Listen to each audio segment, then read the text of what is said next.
Bonjour, frères et sœurs en Jésus-Christ, bien-aimés dans la foi. Je reviens encore. Je racle ma gorge, j'aurai une voix, je l'espère, plus limpide. Je reviens pour la 16e vidéo. Et j'ai réfléchi sur le contenu de celle-ci, essayé d'écouter le Seigneur. On essaie d'écouter le Seigneur. Et c'est là aussi par la foi que l'on s'efforce d'écouter le Seigneur au cœur de nos limites humaines, mais en saisissant la corde de la foi, du salut qui nous suspend au ciel.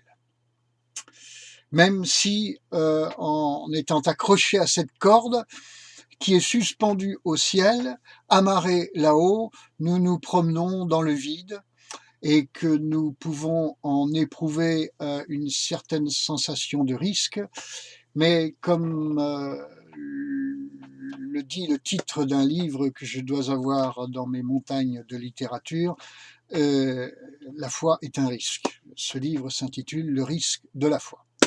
Donc ce matin, sans aucune note, je suis, si ce n'est que ma Bible ouverte, je suis un peu, amen, dans le risque de la foi. Ce faisant, je vous propose, et j'espère que vous êtes des lecteurs et méditants de la parole de Dieu, je l'espère de tout mon cœur. N'espérez quand même pas trop prospérer dans la vie avec Dieu si vous êtes très évasif et dans un rapport lointain avec la parole de Dieu. N'y comptez pas trop. La nourriture, c'est celle qui sort de la bouche de Dieu et qui se trouve dans la Bible. Que le diable essaie évidemment de discréditer, mais si nous sommes dans une certaine intimité avec le Seigneur, nous avons compris que les Écritures sont saintes, fiables, et qu'elles nous ont été données par le Seigneur. Donc je suis dans cette vue des choses, et je vous y encourage de tout mon cœur, de toutes mes forces. Ce faisant, je vous invite à prendre l'évangile de Jean au chapitre 3. Des versets 1 à 21, nous avons le récit d'une rencontre entre le Seigneur et un chef religieux. Et je vous propose une petite méditation sur cette rencontre.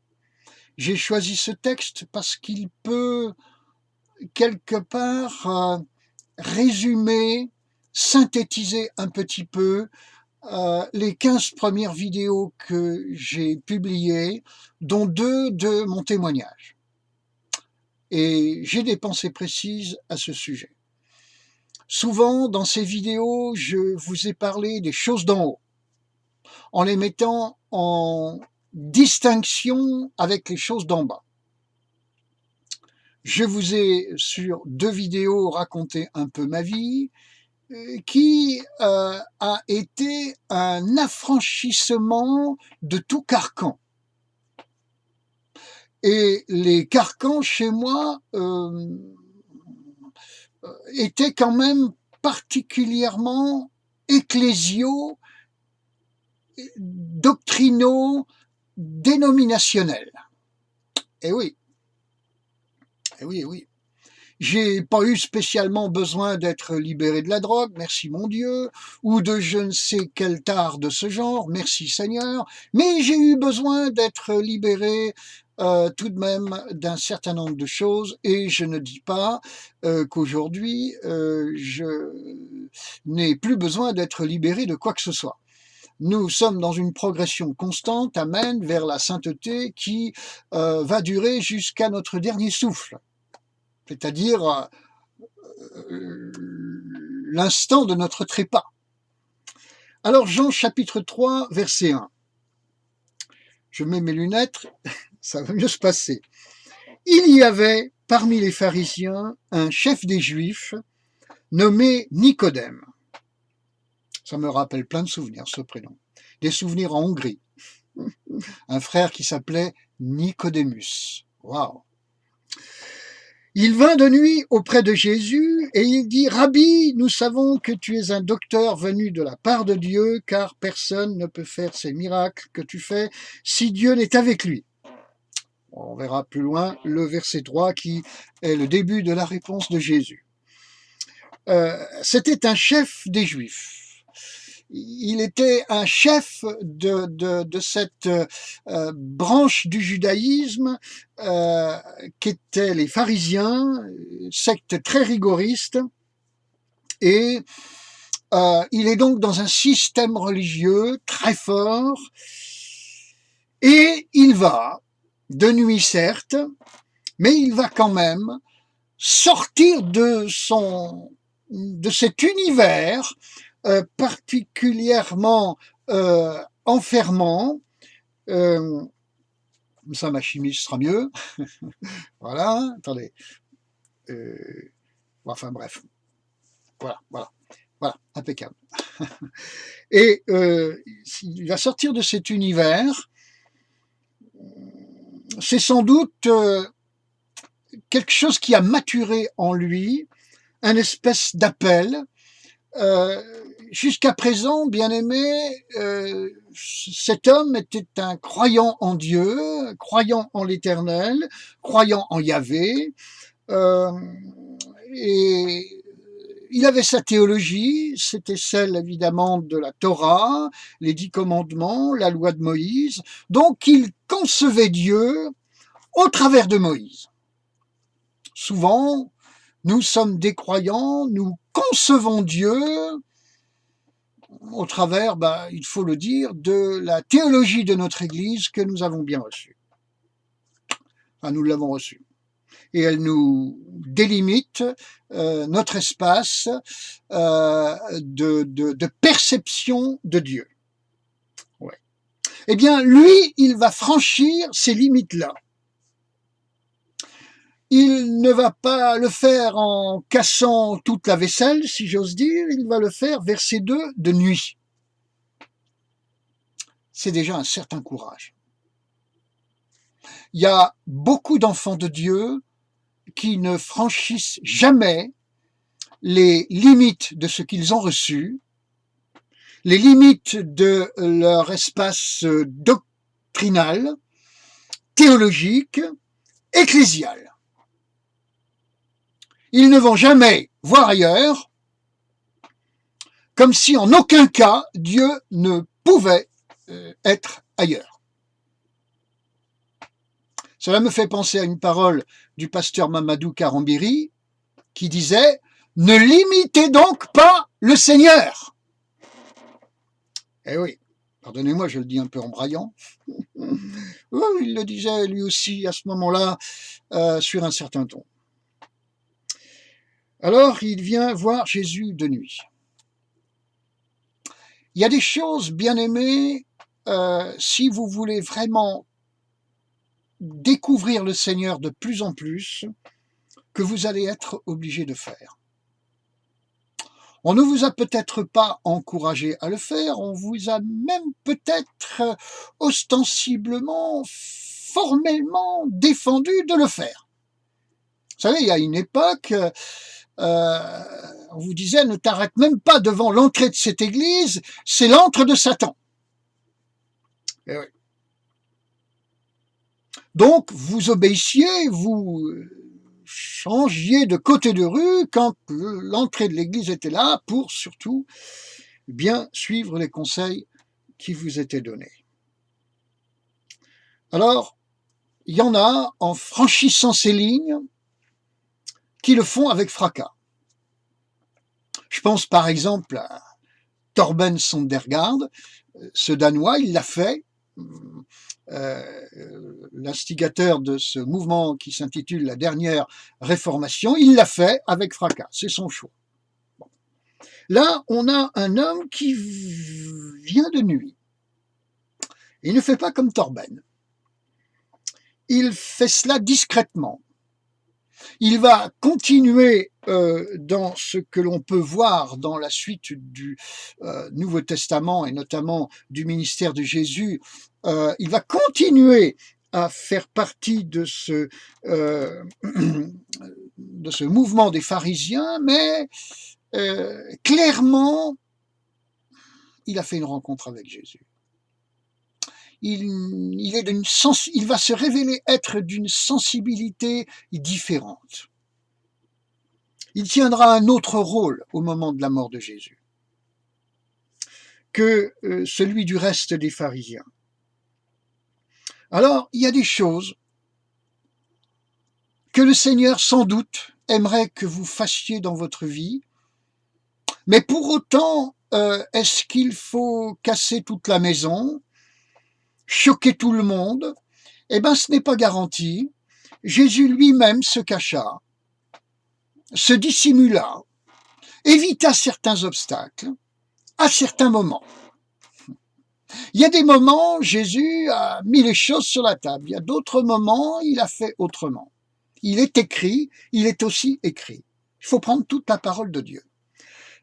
Et non pas seulement certains aspects de celle-ci qui vous arrangent, selon le tempérament que vous avez. Que votre âme soit donc soumise en vous au Saint-Esprit. Amen. On a déjà vu ça dans d'autres vidéos précédentes.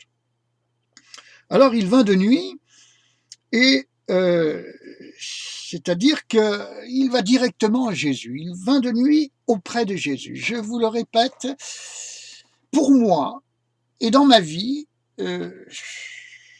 j'ai souvent agi ainsi, c'est-à-dire, et je le fais encore beaucoup, il y a des choses que je fais ouvertement, il y a des choses que je ne fais pas ouvertement parce que ça ne sert à rien de choquer je ne sais qui et je ne sais combien de personnes. C'est parfaitement inutile dans le registre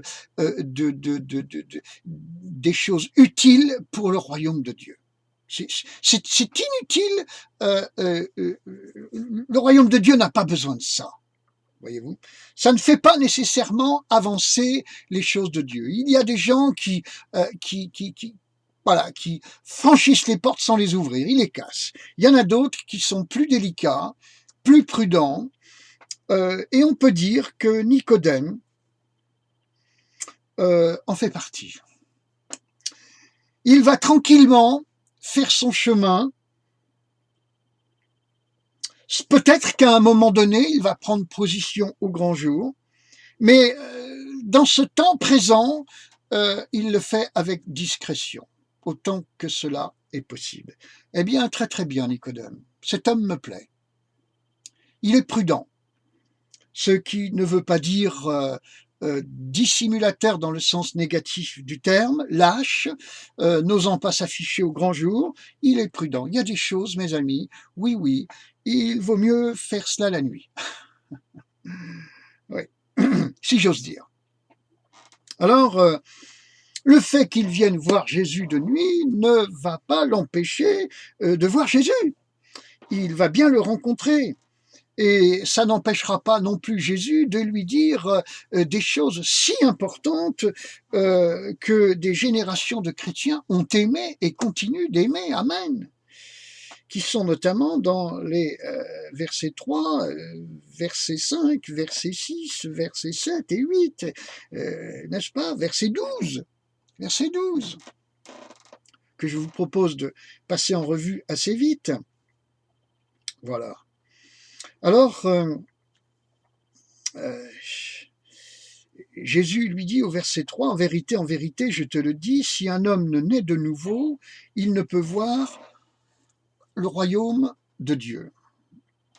Je dirais, je commencerai par la fin du verset. La finalité pour nous, c'est de voir le royaume de Dieu.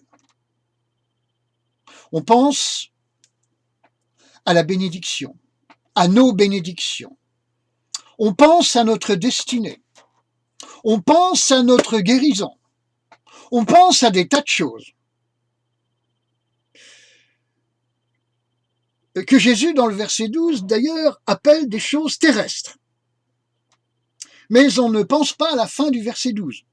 Les choses célestes. Souvent. Alors, les croyants n'y pensent particulièrement pas, mais les chrétiens ont bien du mal à y penser aussi. ce qui importe, c'est le royaume de Dieu.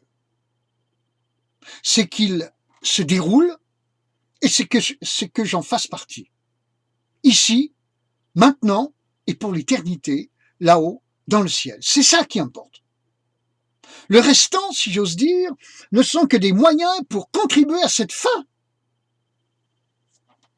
Alors, naître de nouveau est un moyen, effectivement, qui va nous conduire dans le royaume de Dieu. Jésus introduit donc auprès de Nicodème une notion qu'il ne connaissait pas. Naître de nouveau. Est-ce que pour autant Jésus lui a tout dit en lui disant cela? Ben non.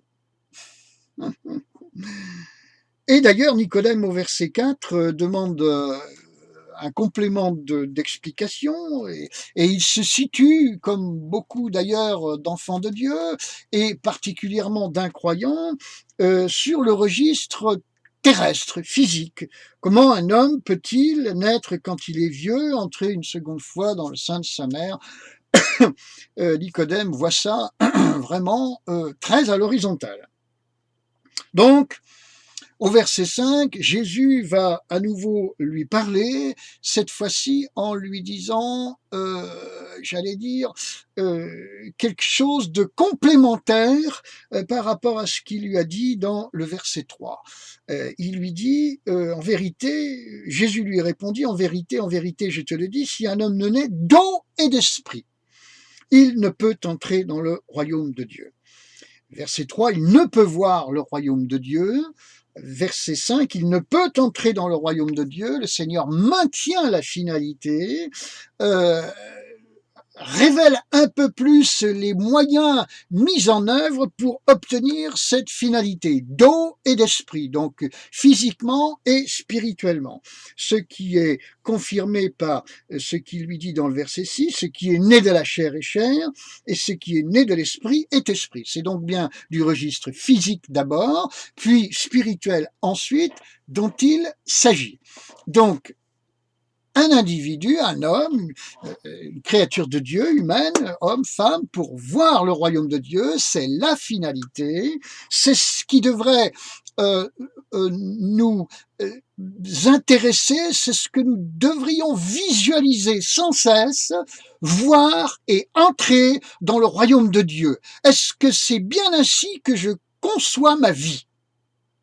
Ou est-ce que je suis occupé par je ne sais quel bidule, je ne sais quel machin qui remplit ma pensée, mes pensées jour après jour, dans lesquelles, puisque je suis un peu croyant comme ça, occasionnellement sur les bords, pour lesquels je prie le Seigneur qu'il intervienne pour me bénir. Est-ce que c'est ça, ma vie avec Dieu? Ou est-ce que ma vie avec Dieu, c'est la vision du royaume, frères et sœurs? Qu'on ne se mélange pas les pédales entre les moyens et le but, et qu'on ne transforme pas les moyens en but. Le but, vous le savez, c'est le royaume de Dieu, et que j'en fasse partie. Il s'agit d'entrer dans le royaume de Dieu. Alors, c'est clair, vous devez naître physiquement, et vous devez aussi naître spirituellement. Et naître spirituellement, c'est une rencontre avec le Saint-Esprit. Amen.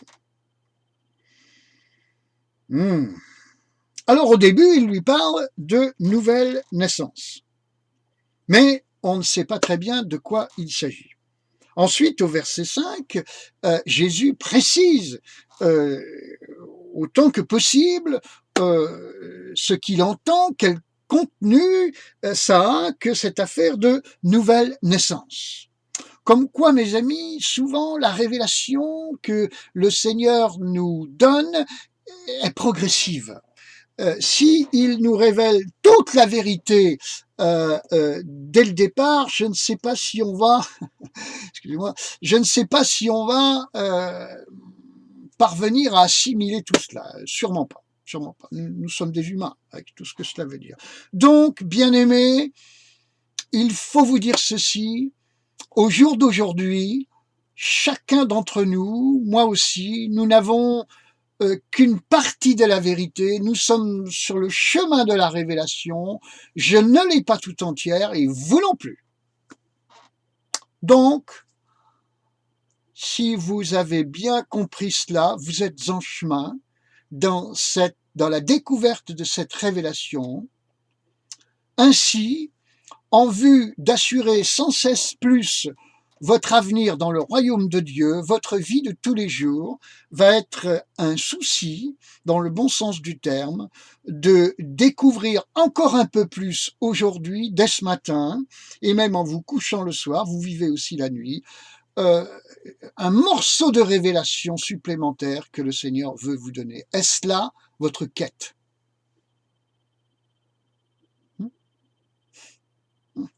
Ou est-ce que votre quête est ailleurs? Vos quêtes sont ailleurs. Dans la vie chrétienne normale, connaître Dieu plus est la véritable quête. Amen. Remettons les choses au centre. Ok.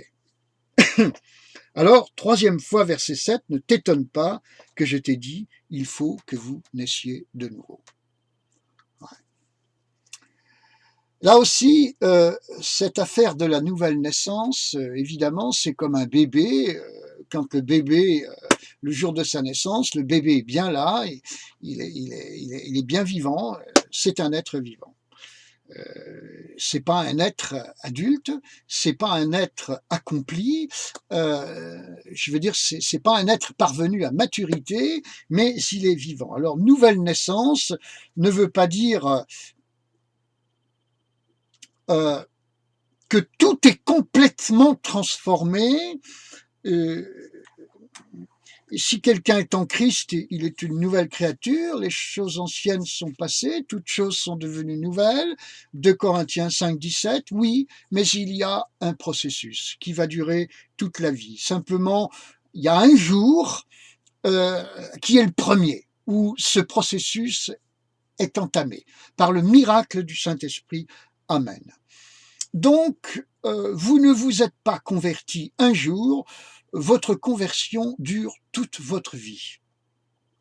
Moi, dans mon église, culturellement parlant, on m'a dit, on m'a appris, un jour tu t'es converti. Eh bien, je réponds non. Un jour, mon processus, le processus de Saint-Esprit qui consiste à me convertir a commencé. Oui, amen. Et je continue de me convertir. Je continue d'être transformé, donc converti, donc transformé, donc converti. Amen. Bien-aimés, est-ce que vous acceptez? Et là, je m'adresse aux vieux brontosaures des églises, vous savez, ceux qui ont 40, 50 ans de conversion, desquels je fais partie. Est-ce que tu acceptes encore aujourd'hui, toi qui as été fidèle dans ton église, irréprochable, jamais infidèle, tout ça, de connaître encore la révélation de Jésus-Christ, de la recevoir plus. Est-ce que tu as encore cette soif?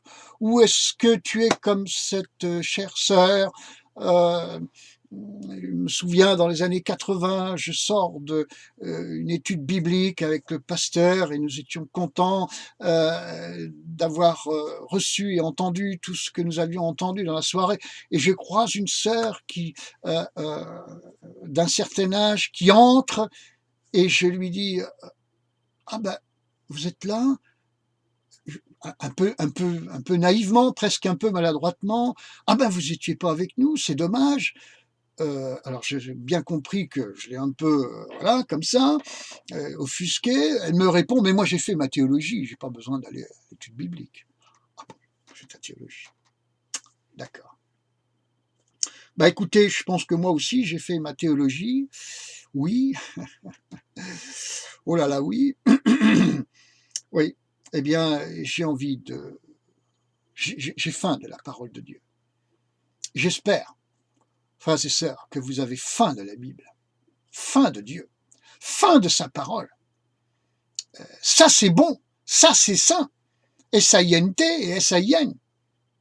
Avez-vous faim de lire et de méditer la parole de Dieu sous l'onction du Saint-Esprit. Pardonnez-moi, je crie encore.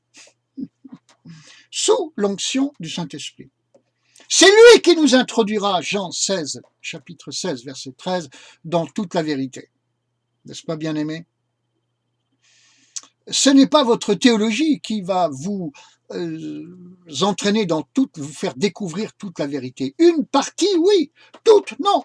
Une théologie, c'est une parole posée par les humains. La parole de Dieu, elle est posée par Dieu à l'aide de son esprit. Et je me livre ce matin, bien-aimés. Je vous parle, c'est un matin. Je me livre ce matin au Saint-Esprit. Est-ce que vous faites cela? Vous livrez au Saint-Esprit. Mais il est déjà en moi, il m'habite, j'ai pas besoin de me livrer. Oui, ça c'est de la théologie évangélique. Je la connais bien. Je suis comme Obélix, je suis tombé dans la marmite étant petit dedans. Ouais. Livrez-vous au Saint-Esprit. C'est ça. Vous avez besoin, et moi aussi, d'être transformé. On a besoin d'être transformé dans notre intelligence. Romains 12, versets 1 et 2. Et oui, frères et sœurs. Donc, il faut que vous naissiez de nouveau. Amen. Amen. Amen. Ce qui, dans les notes de ma Bible, ce mot est toujours traduit « naître d'en haut ». Naître d'en haut. Ouais, naître d'en haut. Donc, frères et sœurs, il ne s'agit pas d'être adhérent, même fidèle à une église. Ça doit vous aider. Mais ça n'est pas absolument déterminant. Adhérent d'une église. Adhérent d'une dénomination. Mais enfant de Dieu. Né de nouveau. Amen. Je ne fais pas du Torben Sondergaard, je ne fais pas du discours anti-église.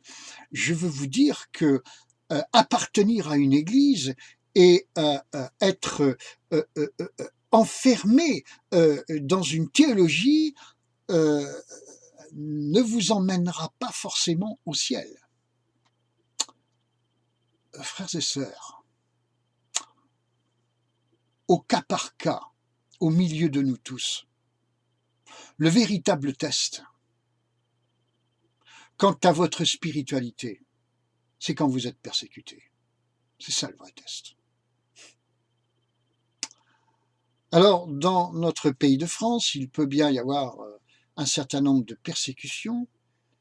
Il se pourrait bien aussi qu'à terme, il y ait une persécution avec un grand P.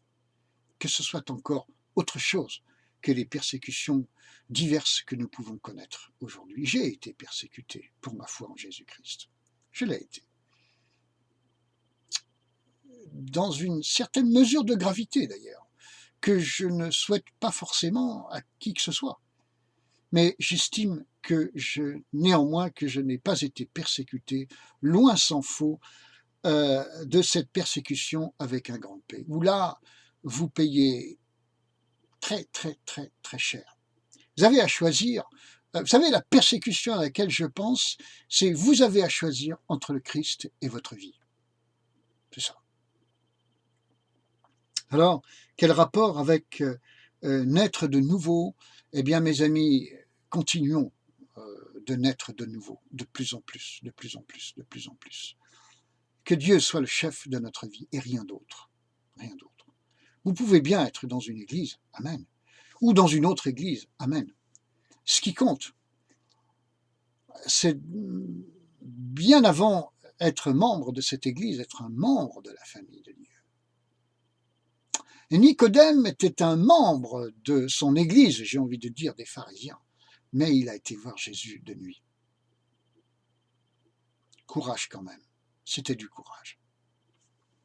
Ouais, c'était du courage. J'ai fait des choses de nuit.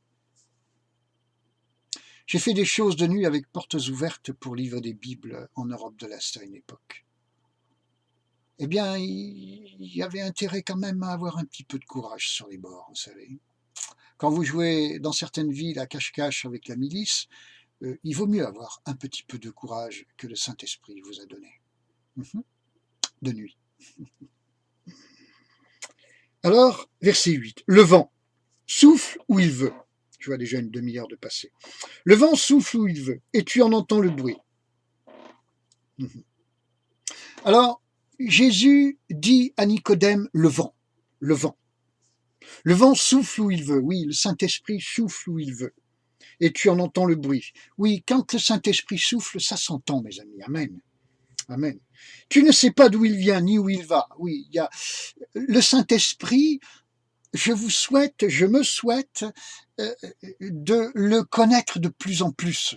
C'est pas parce que j'ai reçu le Saint-Esprit le jour où j'ai pris la décision de naître de nouveau que je le connais parfaitement. Oui, le Saint-Esprit m'habite. Oui, amen, il est en moi. Oui, pour autant, je le connais vraiment. Oh là là, il y a tout un voyage à faire, mes amis, pour moi et pour vous. Quelle que soit l'église dans laquelle vous êtes. Et il y a des églises, d'ailleurs, qui avaient merveilleusement démarré avec le Saint-Esprit, et puis peu à peu, c'est pas resté dans la même mesure, hélas. Comme on dit dans certaines églises, on va être dans une spiritualité moins extatique, c'est-à-dire, en langage aménagé, moins de Saint-Esprit. Eh oui. Alors, tu ne sais pas d'où il vient, ni où il va, c'est-à-dire que, oui, c'est normal de vivre, de fonctionner, de travailler avec le Saint-Esprit, et même, Ézéchiel 37,9, d'appeler le Saint-Esprit sur une situation, et plus nous allons connaître le Saint-Esprit, et mieux nous allons fonctionner avec lui. Toutefois, il y a bien des aspects du Saint-Esprit qui vont pour nous demeurer des mystères. Sur la terre, comme le dit Paul, nous ne connaissons que partiellement. Là-haut, nous connaîtrons comme nous avons été connus. Voilà. Alors, verset 9, Nicodème reprit la parole. Comment cela peut-il se faire? Jésus lui répondit, tu es docteur en Israël et tu ne sais pas cela. Ah oui, tu es un responsable religieux, tu connais la loi, tu connais la Torah, tu connais les Écritures, etc.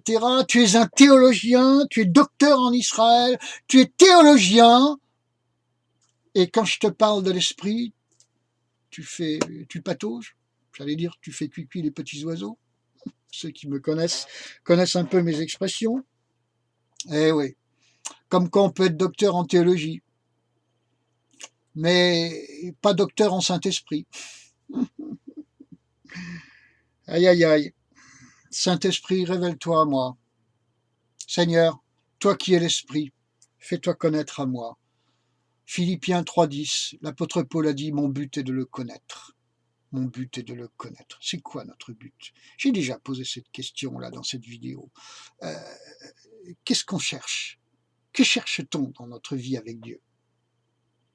Nous cherchons le royaume de Dieu, nous cherchons à y entrer, c'est ce que nous avons déjà répondu. Est-ce que c'est le Saint-Esprit qui est la seule lumière qui nous est proposée, que nous cherchons pour entrer dans le royaume de Dieu, dans l'obéissance donc à la parole de Dieu qui nous est donnée? En vérité, verset 11, je te le dis, nous disons ce que nous savons, ouais, des fois même on dit ce que nous ne savons pas, et nous rendons témoignage de ce que nous avons vu. Ça, c'est une forme de sagesse juive. Ils font comme ça. Et vous ne recevez pas notre témoignage. C'est-à-dire que, comme le dit Nicodème, Rabbi, nous savons que tu es un docteur venu, verset 2, de la part de Dieu, car personne ne peut faire ces miracles que tu fais si Dieu n'est avec lui. Donc il y a eu une démonstration divine, surnaturelle, qui légitime Jésus-Christ comme fils de Dieu, envoyé de Dieu, venu du ciel. Mais Jésus dit à Nicodème, vous ne recevez pas notre témoignage, pourtant selon vos valeurs, quand vous avez une démonstration, là vous paraphez dans le bas de la feuille. Mais pas dans mon cas. Pourquoi? Alors Jésus lui dit, verset 12, si vous ne croyez pas quand je vous ai parlé des choses terrestres, comment croirez-vous quand je vous parlerai des choses célestes? Dans la vie d'un homme avec Dieu sur cette terre, il y a bien deux étages. Il y a celui des choses terrestres et celui des choses célestes. Quand il y a une démonstration de puissance, quand il y a une démonstration d'essence divine qui se fait clairement à nos yeux, ce n'est pas pour que nous nous arrêtions à ces choses terrestres, c'est pour que nous entrions dans les choses célestes. Dans mes vidéos, dans l'enseignement que j'ai essayé d'apporter, je vous ai notamment parlé du 4e étage. Être là-haut avec le Seigneur, puisque dans Éphésiens 2:6, il est dit qu'il nous a emmenés avec lui là-haut dans les lieux célestes, où nous sommes avec l'héritier en tant que co-héritière et co-héritier de la grâce.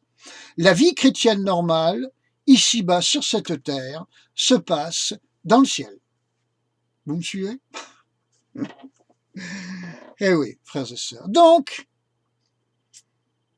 il faut dire, à l'appui de ce verset 12, que trop de chrétiens s'arrêtent en matière des choses de Dieu aux choses terrestres, ma bénédiction, ma destinée, ma guérison et tout ça, et ne s'élèvent jamais, ne prennent jamais les éléments de la parole de Dieu qui les invite et qui leur déclare qu'ils sont normalement, je dis bien très normalement, dans les choses célestes. Ainsi, vous n'allez pas être encline à prendre les passages de la parole de Dieu qui parlent des choses célestes. Je pense à bien des passages de l'Ancien Testament, mais aussi du Nouveau Testament, notamment Apocalypse chapitre 4 et suivant, où là nous avons une description du ciel.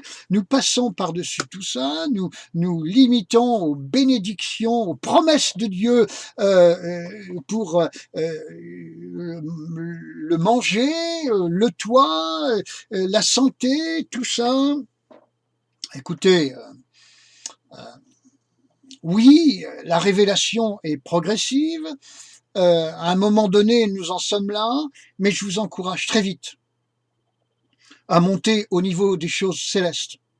Et n'y montez pas quand vous pensez être au clair concernant les choses terrestres. Vous avez vu ce que Dieu vous promet à propos des choses terrestres.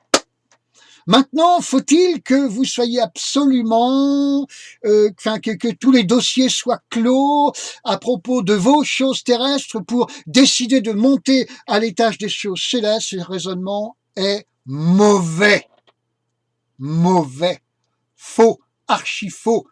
D'ailleurs, c'est celui que le diable veut que vous ayez, afin que vous ratiez votre vie avec Dieu ici-bas sur cette terre, afin que vous vous découragiez de toute foi en Dieu, que vous vous détourniez de lui, et vous connaissez la suite. Non. Montez donc, bien-aimés, je vous en supplie, montez donc maintenant à l'étage des choses célestes. C'est votre décision, c'est votre foi. J'allais dire, c'est votre désir de croire en Éphésiens 2:6 notamment, et bien d'autres passages où il est dit que c'est de là que nous attendons le retour de Jésus-Christ. Alors, mon combat, frères et sœurs, c'est de vous dire, montez à l'étage, au niveau des choses célestes. Parce que je vous garantis que là, en ce qui concerne vos choses terrestres, vous risquez d'être un petit peu moins frustré, un peu plus guéri dans votre âme, dans votre corps, dans votre porte-monnaie, enfin à tous les étages. dans votre couple, concernant vos enfants. Combien de temps allez-vous passer encore à demander une guérison? Un changement de situation? Quand donc, frères et sœurs, vous allez investir les choses célestes qui vous font dire, Seigneur, c'est accompli, tout cela à la croix de Golgotha, c'est accompli. Tu l'as fait. Tout a été accompli. Amen. Jean 19, 30. Quand est-ce que vous allez vous situer dans les choses d'en haut, afin de prospérer justement dans les choses d'en bas au passage? Ce qui n'est pas la finalité, ce qui est certes un moyen pour que votre foi augmente et votre vision d'une pleine, entière et définitive situation se fasse en ce qui concerne votre avenir. Je ne sais pas si je m'exprime toujours très très bien, pour votre carrière donc dans le royaume des cieux, éternel. Voilà. Alors, Jésus dit au verset 13 à Nicodème, personne n'est monté au ciel, sinon celui qui est descendu du ciel, le Fils de l'homme, qui est dans le ciel. Cela veut dire, s'il y en a un qui est témoin, qui est compétent pour parler de ces choses, c'est lui. Il n'y en a qu'un seul qui est descendu du ciel, c'est lui. Donc, il est la seule agence de renseignement. Lui seul est fiable. Lui seul sait ce qu'il y a là-haut. Il l'a vécu depuis toute éternité, il en a fait partie depuis toute éternité. Amen. Et pas sur un strapontin. Alors verset 14, et comme Moïse éleva le serpent dans le désert, il faut de même que le Fils de l'homme soit élevé. Ça a toujours été étonnant, ça, comparer le Fils de l'homme à un serpent. Le serpent est un animal maudit, mais Jésus a été maudit pour que nous soyons bénis et sauvés et pleinement projetés dans une pleine et entière participation dans le royaume de Dieu. Amen. Il est notre sauveur. Afin que quiconque croit en lui ait la vie éternelle, ait la bénédiction, ait la guérison, connaisse la volonté de Dieu pour sa destinée en bas sur la terre, mes amis, ait la vie éternelle. C'est ça le but qui doit nous habiter, que j'ai la vie éternelle, qu'un tel, une telle ait la vie éternelle. Alors verset 16. Ha, ce fameux Jean 3,16. Car Dieu a tant aimé le monde. Oui, Dieu a aimé le monde tellement, tellement, tellement, de chez tellement, qu'il a donné. L'amour donne. Qu'il a donné son Fils, ce qu'il avait de mieux. Qu'est-ce que c'est l'amour? Qu'est-ce que c'est l'amour? C'est être satisfait dans ses attentes? Ben, c'est pas ce qui est écrit dans Jean 3,16. Dieu a tant aimé qu'il a donné. Quand j'aime, je donne.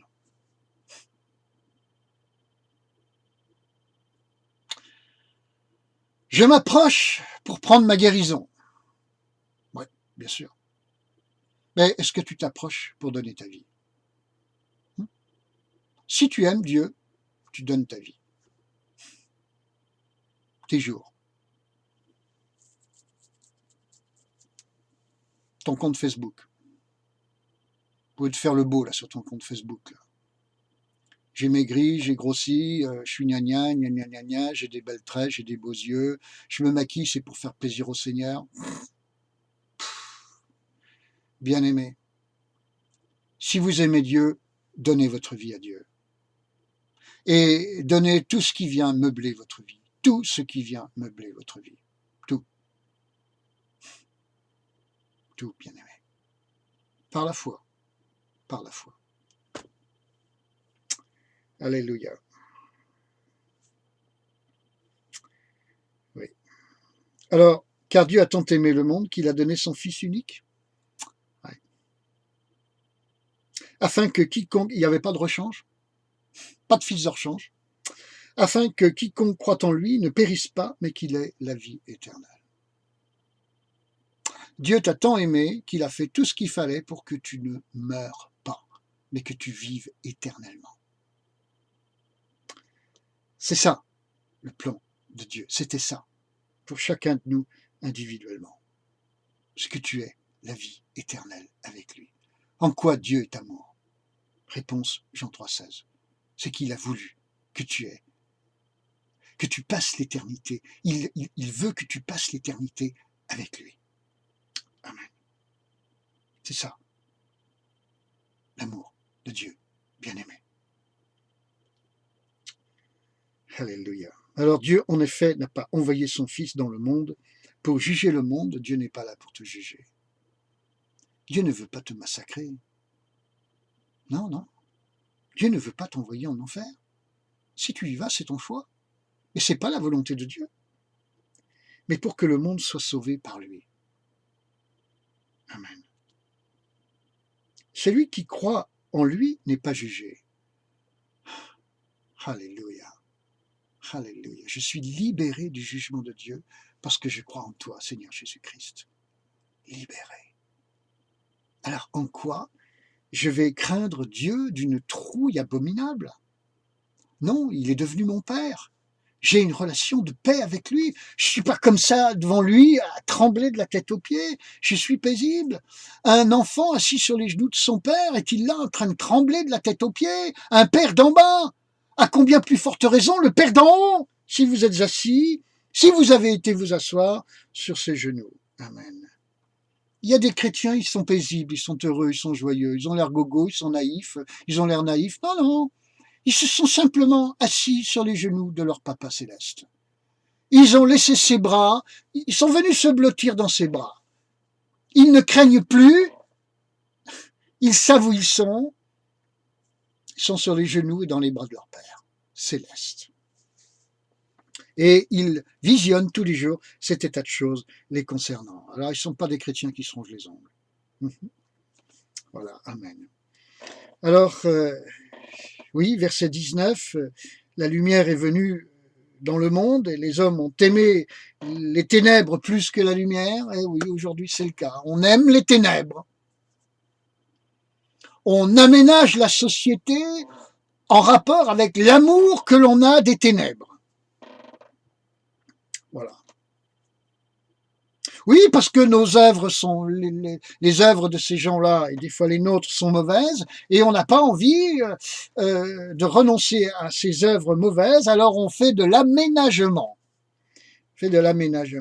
Verset 20, quiconque fait le mal a de la haine pour la lumière et ne vient pas à la lumière parce que ses œuvres, de peur que ses œuvres ne soient réprouvées.